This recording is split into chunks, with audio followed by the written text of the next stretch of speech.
Welcome to Straight Lines. This is where the life lessons meet leadership, where business gets a front row seat, and where you will get a blueprint for success. Whether you're managing a team, building a brand, or just trying to lead yourself better, you are in the right place. Because here on Straight Lines, we believe the shortest distance between purpose and progress is truth, clarity, and action. Straight Lines brought to you by Blue Book Sports. Blue Book Sports has been the game's trusted directory since 1909, and now it's where businesses connect directly with players, parents, and coaches. Create a profile, promote your services, and join the community. If your business wants to stand out, it's time to get in the book. Download Blue Book Sports today from Apple or Google Play. Absolutely thrilled today to have a great guy with us. Has done so much for the game of baseball in general, but people overall. I mean, just an impact he has had. Currently the assistant executive director for coaching outreach. Hopefully I got that right. Used to be the head coach. Well, let's talk about the outreach a little bit. Works directly with thousands of coaches nationwide, worldwide too, right? To improve player development, culture, and program leadership. Was the head coach at the University of Iowa, 2013, 2017. Won a Big Ten championship. Head coach at Western Carolina in 2008, 2012. Won a Southern Conference championship. Played at Evansville and JMU. Also coached at both of those places. And we have the incomparable Ryan Brownlee from the American Baseball Coaches Association. Appreciate you coming on, my friend. Thanks you for having me, Tim. Appreciate it. And I was at Iowa, I was a recruiting coordinator, and then it was Western Illinois. But Illinois. I will take that, though. I will take it, though. Yeah, absolutely. But, yeah, I was an assistant for 15 years and then head coach for 7 before I got to this side. And this will be my 8th year here with ABCA. Wow. So, year at ABCA. And grew up around it. Like, I owe so much to baseball. My dad was a longtime college coach. My brother coached for a long time. So I pretty much owe everything that I've gotten to the game of baseball itself, and it's created a lifetime of just wonderful memories for me in the baseball industry. And now I feel like I can give back. And that's where I come from every day, is trying to serve not just our ABCA members, but the entire baseball community and society as a whole too.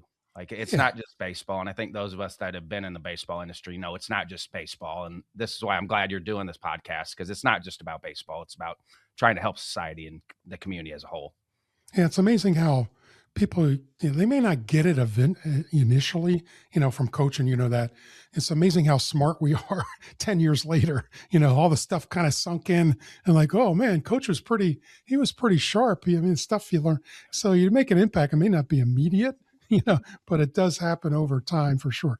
And you mentioned you are from a baseball family, and luckily, both of my kids have gone on to do the same kind of thing. And boy, does that that matters so much. Talk a little bit about that, that baseball family and, how it all developed. Yeah, you try not to take it for granted, but I was born in 1974 in Bloomington Normal. My dad was an assistant at Illinois State at the time. And then through Title IX, his position got cut. So we moved to Princeton, Illinois, and he coached high school for a while, and then was doing college summer leagues. So Galesburg, Illinois was in the old Central Illinois Collegiate League. So we'd be in Princeton during the year, and then the summer we'd be in Galesburg. And then my dad in 1979 got the Evansville job. Actually took a pay cut from coaching high school to go to Evansville. And, Evansville really didn't have a lot of resources. They had a field, but no dugouts, no backstops.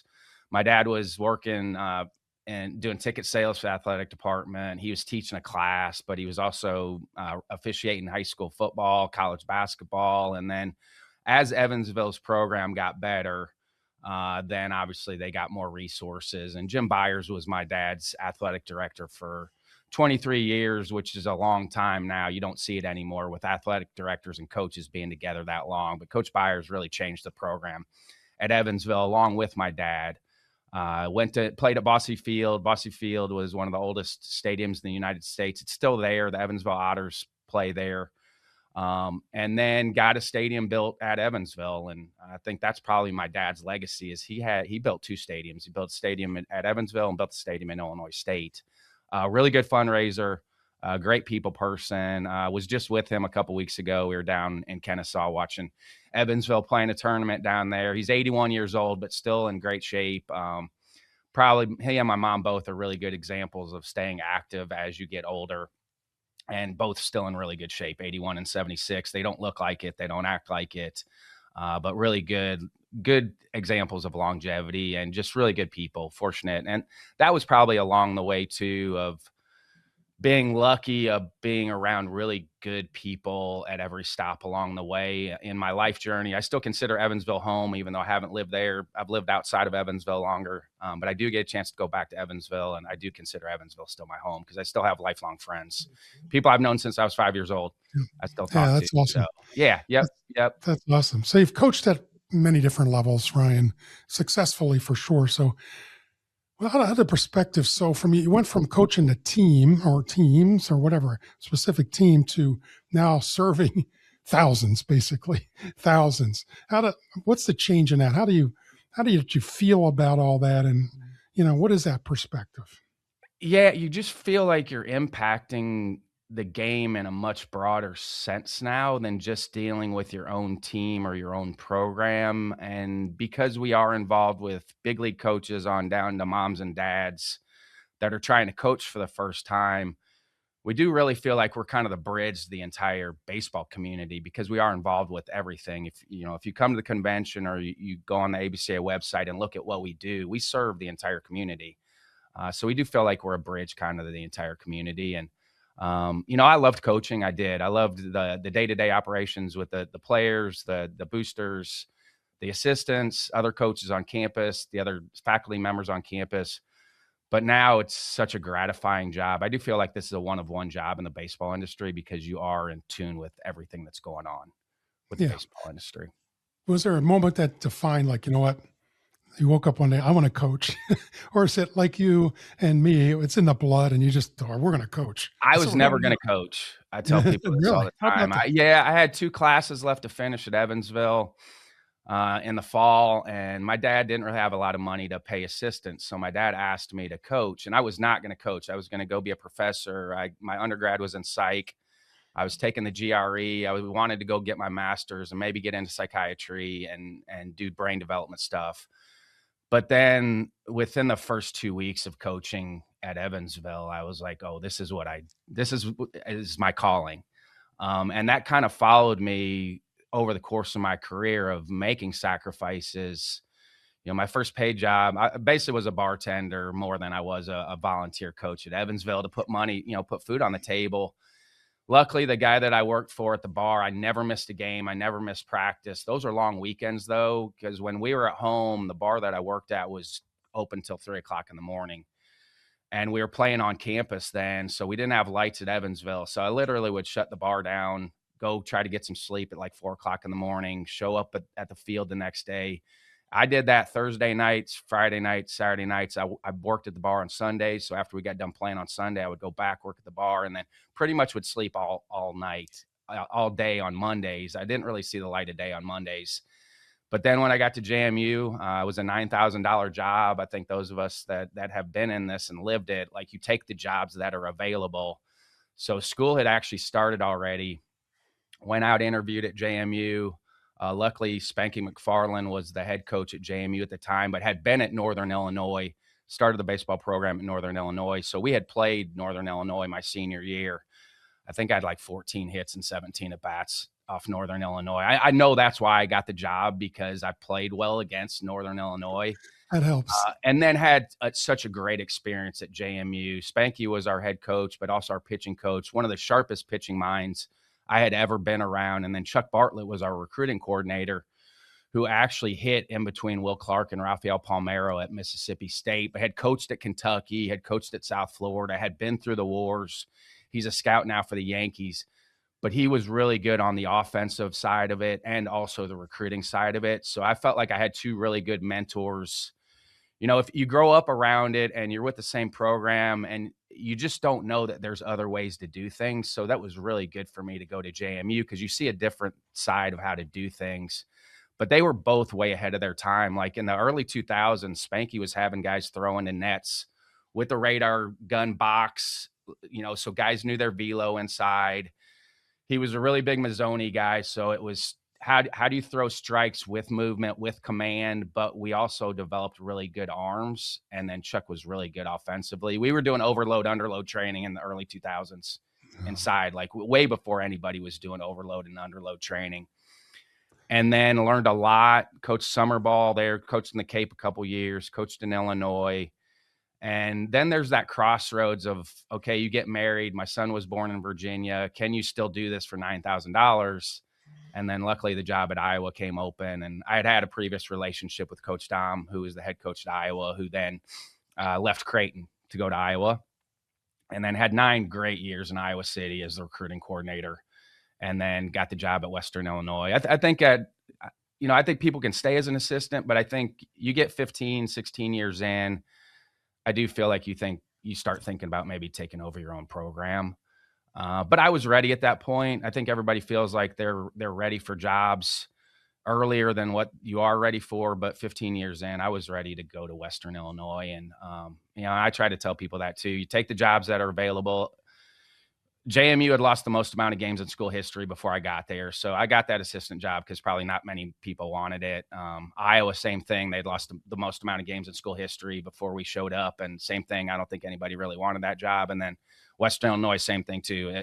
They had just lost the most amount of games in school history the year before I took. So I guess my players used to call me Robin Hood at Western Illinois. I think that was kind of my MO of going to places that maybe hadn't had success, and you pour your heart and soul into it and try to make it as good as you can make it. Yeah, there's a lot of good nuggets in there. I mean, take the job that's available. Yes. If people, coaches all the time, I do. Coaches, how do I get into it? What do I do? And, we've had a lot of good guests talk about that sort of thing, and boots on the ground, and, be where your feet are, and all those. Will you work for free, and will you move?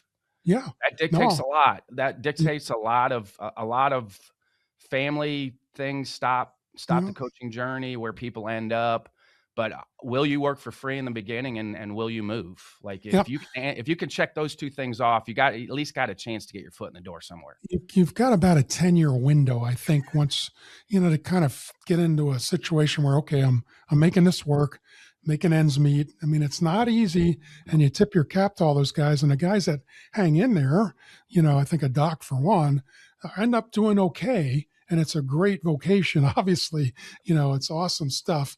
I mopped floors at the Harrisonburg newspaper in Virginia because when I got there, I figured out I wasn't going to be able to eat. I was going to be able to pay rent, but I found a temp job at night mopping floors at the newspaper. And then luckily I was doing laundry for the athletic department, doing football parking for the football games, and then coaching summer ball. So with that 9, I was getting to about 25.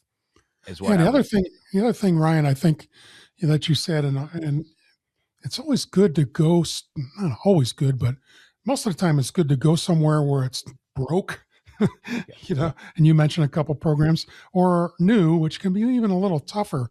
But if there's some kind of commitment and some kind of belief long-term, you can make those things happen. I was in that situation at Allentown College. They were 6-16 the year before I got there. I'm like, and I remember the first team meeting, you won 6 games in a year.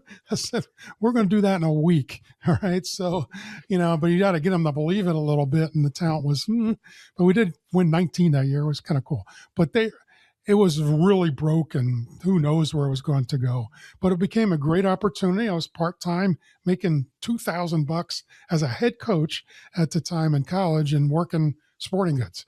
But that's what I do to make the ends meet, because I knew that's what I wanted to do. And I know that's exactly what you would want to do. And you did. You're making a career out of it. I speak on the circuit still, and I was at Ohio, and there was a good question with a coach in the room after one of my talks on players that haven't had success. How can you get them to start stacking wins? And so that's why we spent a lot of time on daily habits. I think Skip Johnson just sent that out. Oklahoma's players are having to send their picture every day of them making their beds in the morning. And so if you're dealing with people that haven't had success, you need to stack those daily wins. And that might be just making your bed. We always gave them the 10 rules of recovery. It was a checklist of getting enough sleep, nutrition, all those daily habits where we felt like if they could get on top of their daily habits, those were small wins that eventually probably they start to get some confidence and feel a little bit of success with those daily wins that then hopefully carry over to the field for them. Is there, it's, talking about habits, is there maybe one that sticks out to you that every coach should kind of, abide by, a There's a leadership million trait? of I know them, there are. and they're You know, really difficult, yeah. and when I speak on habit building on the circuit, it's a lot. It's drink from the fire hose, but I try to tell people that's been trial and error for 51 years. Like, what you're seeing in that presentation is me with a lot of trial and error, and that's the art of it too, because what works for me for daily habits may not work for someone else. It's fine to take advice from somebody on daily habits, but what I do, it's hard to get up at 4:30 in the morning at times, but when you do that for an extended period of time, much easier to get up at 4:30. But meditation's a big one for me. I've said that a lot. I do transcendental meditation. I've done that 9 straight years now. I learned that from a former player. Mhm. Talk about, when your players get out, that your players will start teaching you things when they get out in Yeah. the real world. And I think that's been the cool thing now is, as even though I'm not coaching those guys anymore, I'm still interacting with the players that I coach because now they have families. Now they're trying to get on in their profession, but I still learn stuff from like that. Transcendental meditation. I knew nothing about it. I had done meditation and breath work and all that stuff as a player and a coach, and was having my players do the breath work stuff, but never added a mantra in. And the mantra for me is I've talked about that a couple times. I think the mantra is where you redirect your thoughts. The hard part with when you do sit for the first time, you're going to have so many thoughts pouring in your brain, which that's how your brain works. So I think it's tough when people do sit down for the first time because they are going to have so many racing thoughts, but it is a practice just like anything else. And now when I do sit down, it's clear once I get through. I do the 5 senses. I've mentioned this book a million times.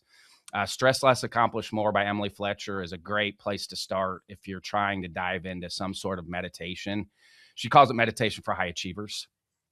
So I think Stress Less, Accomplish More is a great starting point if you are trying to dive into meditation for yourself Yeah, personally. that's great stuff. It's kind of like lay your head in a pillow at night, and there's a Good luck. thousand things to think. Right? I'm like, all right, how am I getting this stuff out of my head so I can And I actually use face Yoga Nidra at night too. yeah. So Yoga Nidra, there's no movement with it, but Yoga Nidra, I got that from Andrew Huberman. The Huberman Lab podcast is a really good lifestyles podcast, but I got Yoga Nidra from him about Mm. 4 or 5 years ago. So if I am traveling or I'm having a hard time sleeping and getting down, then I will listen to a 10 to 15 minute Yoga Nidra audio Yeah, too. Usually that'll help me get into sleep.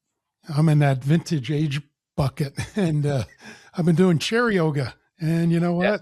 It's okay. It kind Just do of something. Like, clears that's the the thing. mind, right? Just do something. It might get outside and walk for 10 minutes. Yeah. Just do Oh, something do some sort of movement every day. yep. Yep. Visiting here with Ryan Brownlee of the American Baseball Coaches Association. We're going to get into that in the next segment here. If you are enjoying Straight Lines and the conversations we have, I would love to bring that same energy to your organization. I speak to teams, conferences, schools, and groups about leadership, resilience, and living a life that will cast a large shadow. If you're looking for someone who connects, encourages, and inspires you with real life stories that matter, I'm available for your keynote or special event. Please reach out to me at CoachTimNeiman.com. I would be honored to serve your group. Ryan Brownlee of the ABCA. So we're going to get into that in this segment here.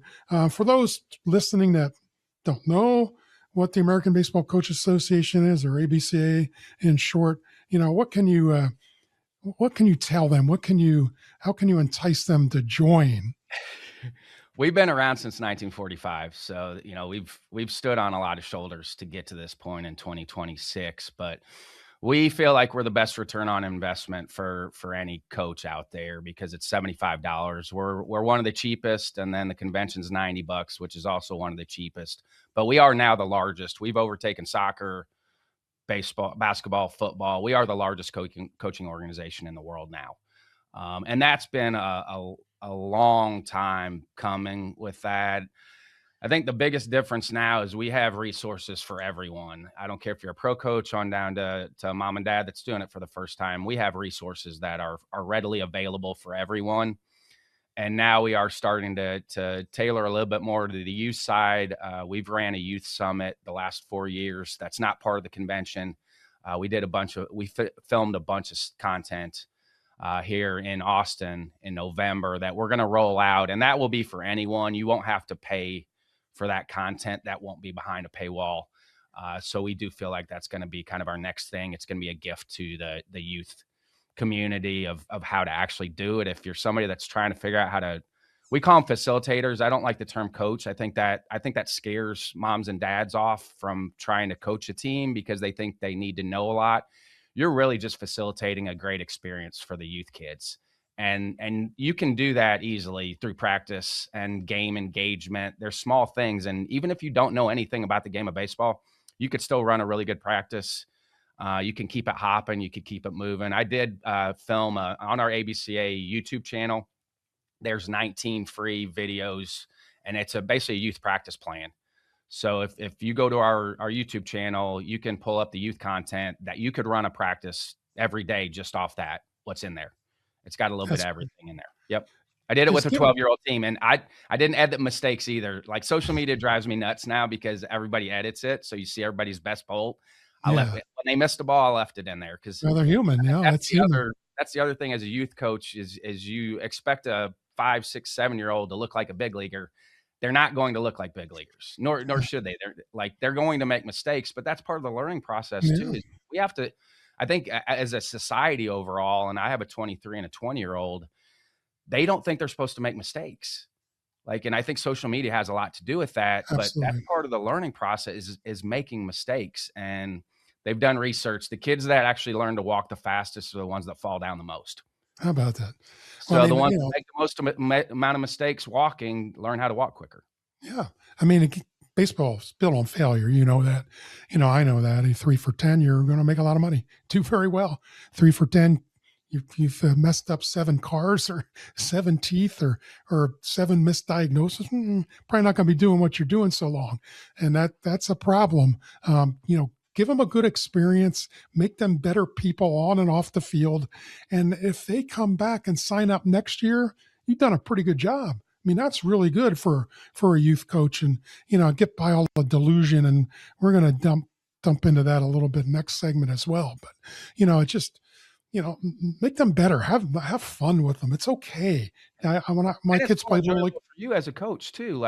You're going to get more out of it. They're going to get more out of it, but you're going to enjoy your time that you're spending there. And one of the videos I show, I know Castellanos is getting a bad name right now, but one of the other videos I show is when he was with the Cubs. He told Joe Madden every day for 162 games, happy opening day. So that's cool. Been my challenge to a lot of the coaches when I do tell them, that should be part of your job.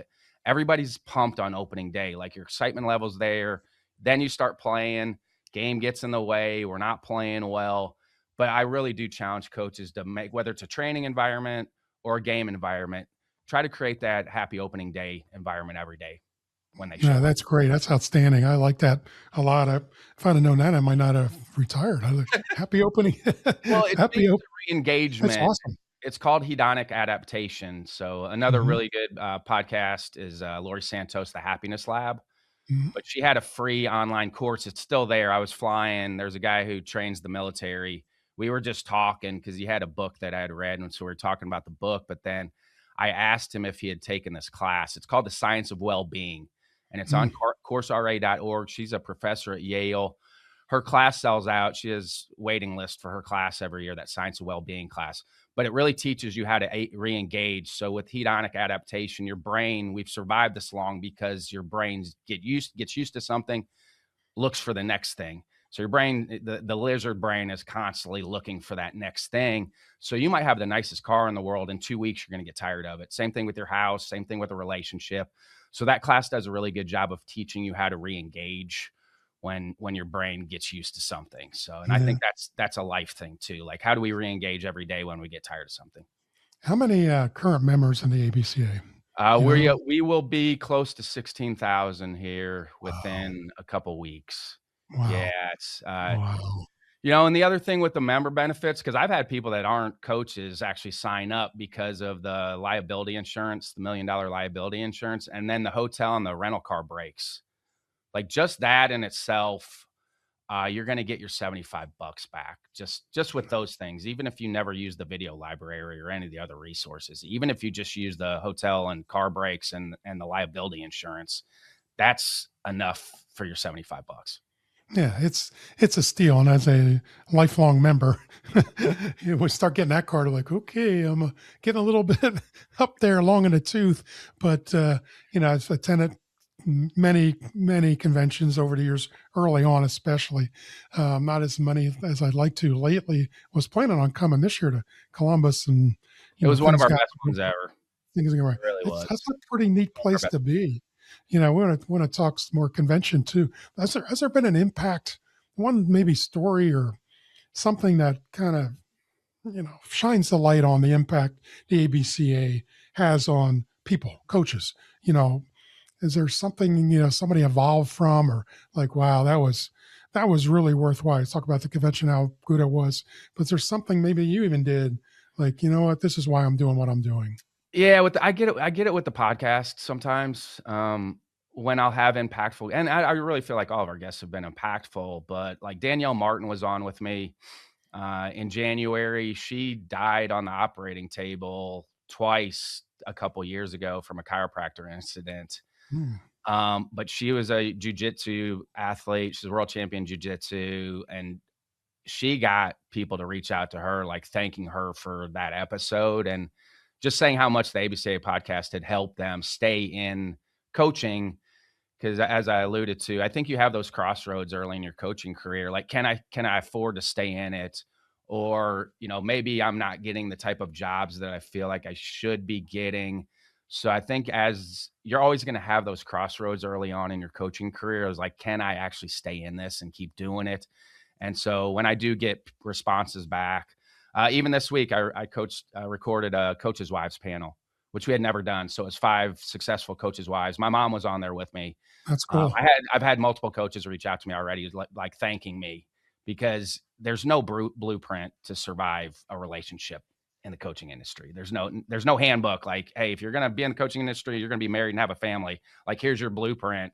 There's no blueprint for that. So there's a lot of really good inexpensive experience that those 5 women gave on that. That's a great idea. Yep. Should roll it out once every month Yeah, or it could be once a quarter because there's so many once a different quarter. levels to it too. No, It's not just the college side. It's the youth coach side. It's the travel side. It's the high school side, because it does really impact how your coaching journey goes if you have someone in oh, your corner with you that will go through that journey with you. I'm not where I am today without the Mrs. Roseanne Special place Hyman. in heaven. Yeah, unbelievable, Special place in heaven. unbelievable. And it's funny how they evolve over the course of your career and seasons. And like, she'll kid, I'll make the lineup. I make the lineup. I'm like, well, you lost like 500 games. What the heck? You weren't so good today.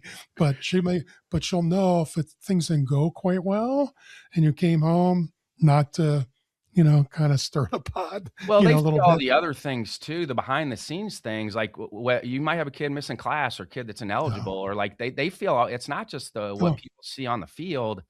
Your significant other oh, is going to feel all the other things that you deal with on a daily basis because it is a 24-hour job. Like, that's what you sign up for as a college coach. Is it's going to be 24 hours because they're going to be with you for a short amount of time, but then your players are going to be out in the real world and interacting in the real world. So there's a lot of things that could happen to no. kids at that age that you deal with as a lot. You are their parent at that time. You're their psychologist. You're their coach. Like, you put so many different hats on coaching in You're college. never away from her. Never, and you can't, or 24/7, you just can't. 365, even in the summer. Yes, Where they play in the summer. How you doing? yep, Are you coming back to school? I mean, exactly. there are so many things. And of course, it'll be almost 5 years, March the 6th, that we had that tragic accident at the sales. And, something probably I still haven't really fully recovered from, to be honest with you. But, you are not only there then for the kids, which first priority, but it's their families, the school in general, the community. I mean, it is a burden, and I wrote in the one book, I think it's a legacy, sharing in the burden of others. And you have to. That's the job you signed up for. And that's, you're never away. It's just kind of, it's just what it is. And if you can't handle the outs, playing the games is the easy part, right? You get between the lines, like, all right, this is, I know what I'm doing. Got a pretty good feel for the game.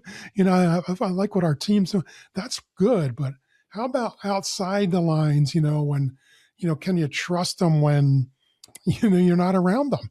I have that one rule: don't embarrass the team. And that, you can't start with that if you're a young coach, but I evolved into it. And, what does that mean to you as a player? Like, you're representing yourself, your family, alumni, you name it, people that like watching us play. Are you going to make the right decision when it matters? Are you, without We me talked a lot standing about next to you? walking away, because Yeah. you are Oh, dealing with yeah. ultra competitive males and females. You might be at a party where somebody's gonna try to get in your face because you're a college athlete, and Hundred. are you mature enough to walk away, because nothing good will come of this. Never. Nothing good will come of this, and I know your No. first reaction is gonna be you wanna square up, Yeah. but you have to think about other people besides yourself, and you do have to walk away. Like, I know it's difficult to walk away, but it's going to be bad. If you stay in there and get into a scuffle or whatever, it's going to be bad. It's gonna be bad for you, it's gonna be bad for the program, and it's a bad reflection on all of us. But that's a really hard thing to instill into an 18 to 23-year-old, and you see it on No, social no. media now. Like, everybody's first reaction is just to get Yeah. combative, No. but just It's awful. walk away. Yeah, and that's a skill. I mean, that has to be done. I've lived that too. I've seen that firsthand. So let's shift it here a little bit. Let's talk Hey, about the I was gonna convention. ask you too, Yeah. how many letters of recommendations have you written over the years? Oh, great that's a damn good question.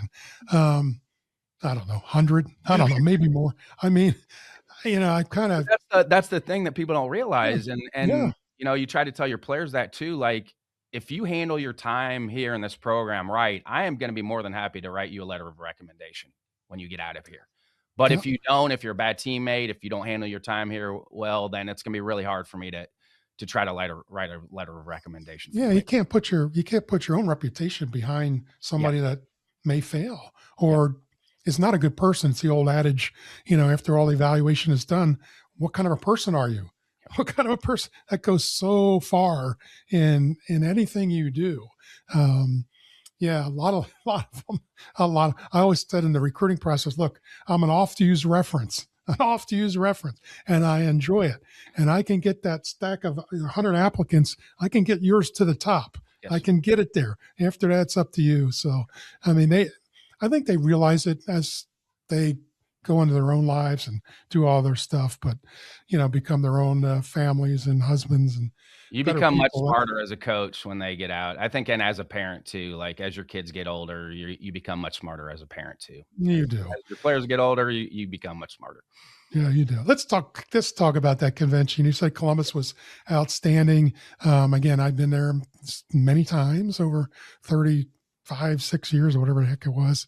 But and it's awesome. And I think, and we can talk about game plans too, because I think as you get older there, like the first time you go, it's like, whoa, what do? I got to try here everything. And oh my goodness, there's a big room of vendors. And I mean, that's awesome. And so you used to talk to some of my coaching, coach, what's the game plan for this week?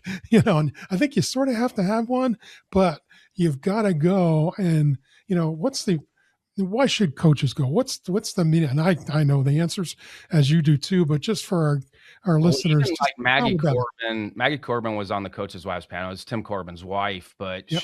she talked about it because Tim's been one of our presidents, so he's in our board meetings. But she's always like, those first 2 weeks before the convention, you're kind of hemming and hawing, but then you get there and then you're there for 4 days or 5 days with the board members. It does really just recharge your batteries, and you find your tribe. Like, Yeah, that's true. and you see people you haven't seen in forever. You never know who you're going to run into. And I think that's why the convention's grown too, because we have resources for everyone there. If you're a youth coach, there's things for you to do. If you're a travel coach, a high school coach, college pro coach, there's things for you to take away from there. And I mentioned this, when I got into my first convention, I think I was like 14. I went with my mom and dad to New Orleans, and then started to get into coaching. Back then it felt like it was a little bit more of a social thing, which was fine because there wasn't as many things to do during the day. Like there wasn't hot stoves or anything at night. So you kind of would go and attend, but then you'd get with your friends and have dinner and then go to the rooms and hang out. But now literally you could spend from 8 o'clock in the morning till midnight Yeah. on site with the hot stoves and everything that we have. You literally could be there the entire day and then go to bed and then do it all over, rinse and repeat the next Yeah. day. And we had 410 vendors this year for the first time. That was a record. Our sponsors are a record. With guests, attendees, guests, exhibitors, and everybody else involved, I think we had 12,000 people there. So that's with everybody. So it's a huge undertaking to make it go well. We are very cognizant of making it go well. We send out a survey at the end of the convention to get people's input, and we do really take to heart what the surveys come back. So that's why I think we're continuing to evolve and get better every year, because we are tweaking little things. And sometimes it's things that people don't even see. Like Sure. our list of notes after the convention was more for the convention center. It wasn't how the programming went. It was like, okay, this needs to get cleaned up from the Sure. convention center side, because we always do a site visit in the spring. So we'll go to Chicago this spring for a site visit, meet with them, and we'll lay everything out for them. And it really is about an 18-month process to pull out for the next convention. I run our youth stage speakers. So that's kind of my baby, but I run the hot stoves at night, and then Division II, Division III, NAIA, youth travel, high school, and diversity are my main committees on site. Those are my main committees on site. There's one of the things they do too, and I thought was always valuable to have discussions. So they have divisional meetings for college. So I sat in several of those, and I thought it was just very informative, and it's just good to hear other people, what they're thinking, and they're going to say something there probably that maybe they wouldn't because they're all on the same page. Are there any trends, topics, concerns, that maybe you've heard? So it's one of the things the ABCA kind of is a little bit of a liaison with the NCAA, with letting them know what the coaches' concerns are. And I think that's one of the things that it's a byproduct of what comes out of that weekend next year in Chicago. What's current? And that's ongoing too. Like yes. we do survey our members, and we have high school youth and travel divisional meetings now too at night. So it really is like a state of baseball deal. Like you're figuring out what's going on with every level, but we will get concerns from our coaches. We will survey our coaches. If they come back with a percentage, a majority, if they want something done, then we will try to help and push and get things done. Every level has their different things that they're dealing with. Division II this year was trying to get more games and more practice hours. Division III is trying to get exhibition games for the fall, so they can actually play exhibition games in the spring, but can we get those shifted to the fall so that the colder weather climate schools obviously can't play exhibition games in the spring because their fields aren't ready, but they could play 4 games in the fall. Easily. Exhibition games easily. And that's the best time of the year for the colder weather climates to play in the fall. Yeah. Oh, there's no I question. think that the other things is, how do we get a handle on the transfer portal, the NIL? Division I added a roster cap in this year, which I think needed to happen. Yeah. So it's more, how do we improve little things to help the entire baseball industry? Yeah. I mean, you had, again, a lot of good stuff as always. I felt like this year, for the first time at the convention, though, everybody's pulling on the rope together, because Major League Baseball was there. Like literally Major League Baseball came and sat in some of our meetings. That's great. And so I really do feel like this was the first time where everyone is getting a 30,000-foot view of how can we all help each other and how can we help baseball as a whole, because we want this thing to keep going forever. Yeah. It seems like it's like the Wild West sometimes in NCAA. I mean, somebody throw a rope around it and let's all get on the same page. Litigation is a terrible thing. Oh, there's no doubt. And, we're going to sue you for this. Yeah. And, okay, go ahead and do it. It's what it seems like for the most part. I feel like this is still agent driven. Mm, With what's going on with NIL, the agents have found a revenue source off people that are never going to play professional sports. mm, good So if point. I'm an agent and I'm representing a player, I want them to be able to move every year because I'm gonna get more money out of it. And so I think I think this is still agent driven where we Yeah. need to get back to I agree with one transfer. I think you should have a free one. Not every Let's- situation is gonna be let's- good, huh, but I Yep. think after that you should have to sit out. I interviewed an NIL lawyer on the podcast about 4 years ago. I felt like there needed to be a graduation component to get your money. And that's Mm, also going to keep kids, men and women at schools because they will graduate earlier if they stay in the same place. some So I felt like incentive. there needed to be a graduation component put on the money. Yeah, I think that's great too. Last little quick topic here. Talked about how nice it is in the fall, and as the older you get, the more crazy ideas maybe you get. I don't know, and this probably isn't real crazy. And I think it's been looked at before, and I don't know that it'll ever happen in Division One. Maybe not so too, but Division Three, let's say. Do you play in the fall? Do you do you bring them back, like all the other fall sports, August 15th, start your season Labor Day weekend? There's not a whole lot of need for getting them ready individually. They've done some things in the summer. So you start Labor Day weekend, you end warmer weather climates, mid to late October, coinciding with the end of Major League Baseball and playoffs. I don't know. I think it'd be worth an experiment.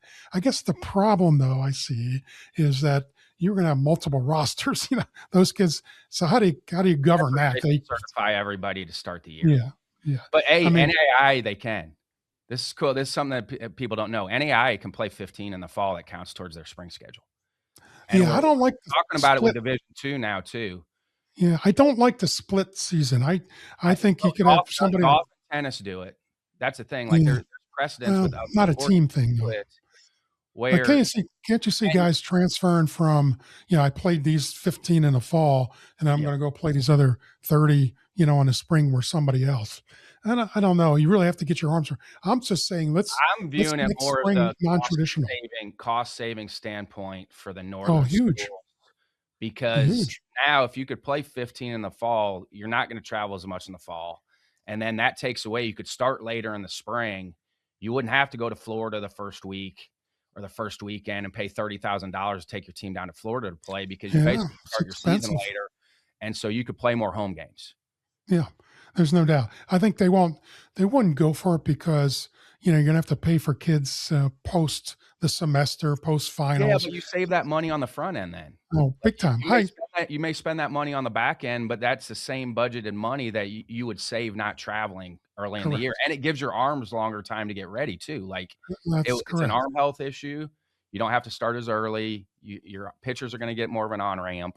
I just think it's worth a discussion. Yeah, It's at I do. least worth a discussion to see, but I think Division I eventually will move their season closer to March. I think Yeah, that's I what think we'll that. end up seeing. Yeah. That's what I, I would like to see them start around March 1st. I'd like to see them get rid of the conference tournaments and then just add another weekend where the yeah, entire 64 field is best 2 out of 3, and then you could literally see the entire field, like 1 plays 64, 2 yeah, plays 63, best 2 out of 3, and that way yeah, it's more of the format they've been playing all year anyway.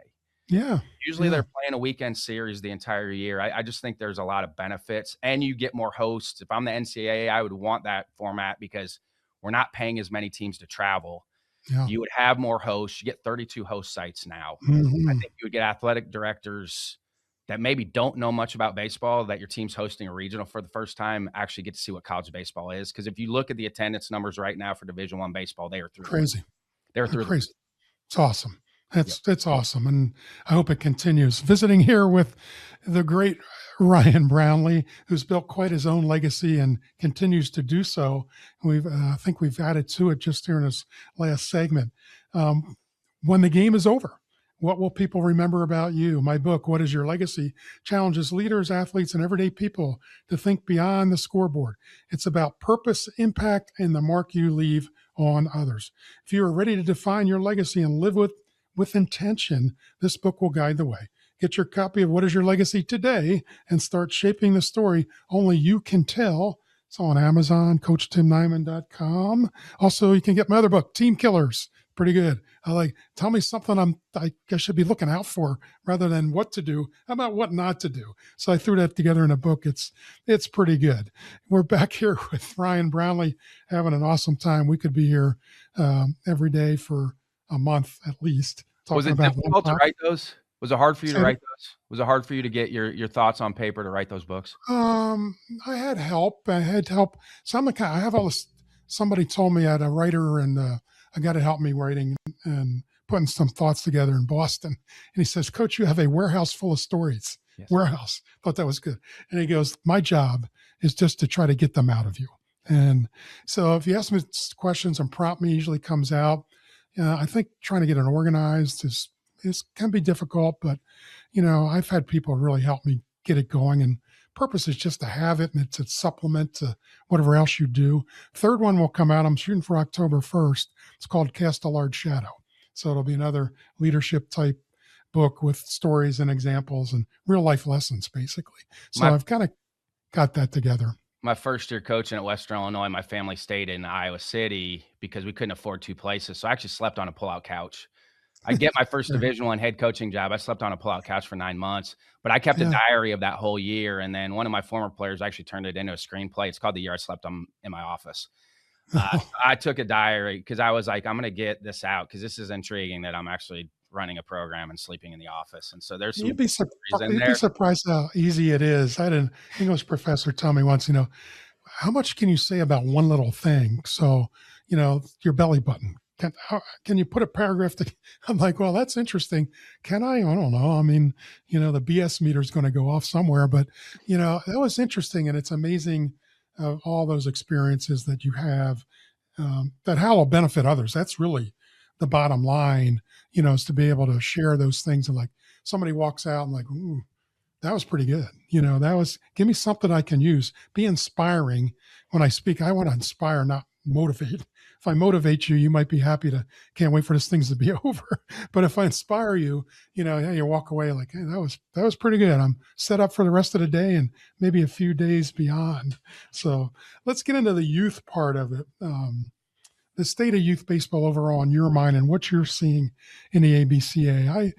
I think it's overall, there's people that really do it well and have an idea. And there's on the other side that there's a fair amount of delusion that maybe leading kids in the wrong direction. I do think kids should not specialize so much until maybe they're ninth grade, maybe even later. I think it's healthy to play other sports as well. So your thoughts on the whole, the environment of youth baseball right now and player development in general. I think you would be surprised when you look at the participation numbers. The Aspen Institute puts out the participation numbers. Baseball is up there with everyone else in the beginning. Mm-hmm. But then when you see them transition to the big field is when you see the drop off when the game gets hard. So I think that's where we've focused a little bit more on is how can we help kids transition from the small field to the big field? Because that's where we're losing the most amount of numbers. I think it's like 1 million kids from the small field to the big field. It's almost 1 million participants that we're losing. So how can we help them bridge that gap? And some of it is coaching. Some of it, the game gets really hard. You talked about specialization. I played 5 sports until I got to high school. And then I played 3 sports my freshman year. Sophomore year, it was soccer and baseball. And then my junior year, it was just baseball. But I was really underdeveloped physically. So I needed to stop the other sports and get in the weight room and train. And then that was where I was behind. And I was still a little bit behind when I got to college from the training aspect. But once that caught up, then I was an academic All-American my junior year and had 90 hits and 68 runs scored. So like once physically I caught up, then my skill level was there. And I think the specialization can work for some kids. If you look like a guy like a Trevor Bauer, probably never pitches in the big leagues if he plays other sports. But then there's kids, and I think it's for me, it's more of a long-term athlete development and health issue with specialization as an early age because they are playing games the entire year. But I was also a kid that played soccer in the fall and soccer in the spring. So even though I was playing other sports, I was still playing soccer the entire year. never got injured, but I think I was an anomaly from an injury standpoint. But I think it's more the how do we make it healthy for kids that do play one sport to now train and become a better athlete in the off season. So they're actually putting their sport down for a little bit because there's some overuse injury. You see it with it's not just baseball. You see it with other sports too, volleyball Yeah. and soccer. Yeah. Girls that are playing soccer and volleyball the entire year, there's a lot of ACL injuries in those sports. So I think it's how can we educate people on, yes, it's okay if you do play one sport. We'd like for you to play multiple sports or get into something else. I tell parents this too. It's not just sports. Yeah. Have them play an instrument. Have them. I was in the theater growing up. I was in speech. Have them go do something else outside of their sport because there's some mental health components with that too. Like Yeah. I don't think it's healthy physically and mentally to do the same thing for a 12-month calendar. I just don't. Like Yeah. somebody can come at me with that. I don't think it's healthy for you physically and mentally to spend everybody in any industry takes a break now and again. Golfers take a break from golfing. Like baseball players get a break, basketball players get a break. They do take a break at some point. They might be Yeah. doing active recovery and training still, but it's not in their sport. It's not in Yeah. their sport. I think I think that's really important. My mom made me take piano lessons, so I Yes. played the piano for 8 years. But you know what? I look back like, as much as I fought it a little bit, it really helps round you as an individual, right? And I think you hit the nail on the head mentally. Again, especially in baseball, man, you're just pounding, pounding, and pounding away, and all this work, and all of a sudden, my first week, I'm over 12. All right, now what? How do I get back? An interesting point too, with a small field, big field, and I always try to tell parents, look, if your kid's a little bit underdeveloped at the time, the skills will never leave him. They'll never leave him. And that bigger kid that's having success that is awful skill wise, your guy is going to pass him on the way up unless that guy just decides he wants to learn the game. I think that's really important to do. And I've seen that multiple I was that times. kid. I Yeah, no probably one weighed was that kid. 70 pounds in Little League. Yeah. I mean, that's important. I mean, just hang in there. Those skills aren't going to go away, and you're not going to be that scrawny, for Yeah, lack of a better eventually term, right? I mean, you're going to go that's the by beautiful thing all about that. baseball, it's not height. Like, eventually, No, you're gonna grow into your body. You might be small. I mean, that's why it's the America's pastime because anybody can play the game. If you're skilled enough, there's a spot for you in baseball if you're skilled enough to play the game. no, there's no question about it. What advice would you have, Ryan, for when we talk about, taking jobs where the jobs are and be willing to sacrifice and all that? What advice would you give, to a guy? I really want to. I got a call the other day. He's a GA somewhere, and against the school that we played against, he was really good and called me for advice, which I thought was very nice of him. But what do you tell that guy? What do you say to him? Because I think sometimes there's delusion there as well. Like, I'm going to walk in and, and be the assistant coach, recruiting coordinator at Coastal Carolina or something. What advice can you give that young guy that really wants to be into coaching? And we touched on a little bit, but anything else that might come to mind for you? Yeah, my favorite thing we do at the convention is the rookie mentorship meeting we do on Thursday nights. So after all of our meetings are done on Thursday at 9 o'clock, Paul Blanchard, we put a panel together. And so it really is inexpensive experience. They ask questions the whole time. We get a lot of those questions. And one of my tips is, because a lot of it is like, how do I get more responsibility where I'm at? And I'm like, whatever your head coach, one, your job is to make your head coach look good. I don't care where you're at as an assistant. Even now in my professional life, I feel like my job is to make my boss look good. So start from there. Another thing is figure out what your boss doesn't like to do and take that off their plate. So find whatever it might be email, it might be travel, whatever your boss doesn't like doing, take that off your plate. You will always be employed. And then whatever responsibilities you've been given at this point, it might be just throwing BP or hitting a fungo. Be as good as you can possibly be at that. And once you prove you're good at that thing, you will get other opportunities. And then whatever they add on to your plate, take it, do a great job with it, because that also builds your skill set. And then for me, I tell this a lot.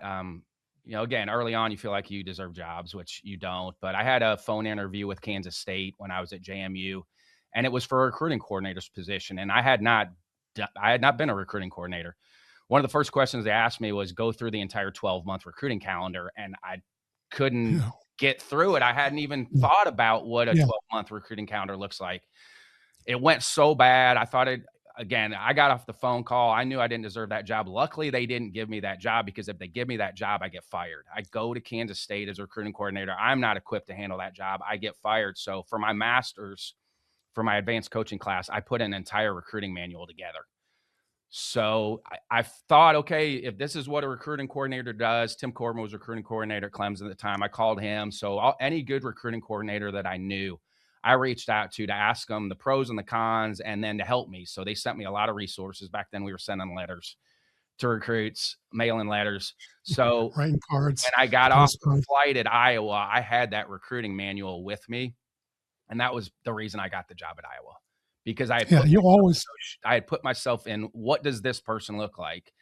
And that's the same advice I give to people that are interviewing for head coaching jobs for the first time, is like, you have to lay the entire thing out of what a head coach does, the entire thing about the program, whatever you feel like the head coach would do in that program. You have to lay all those things out, because if not, you're not going to be ready. And not that you're looking down the road for another job, but yes, if you do want to advance in your career, reach out to somebody. I don't care what profession you're in, somebody that's in a position that you want to be in.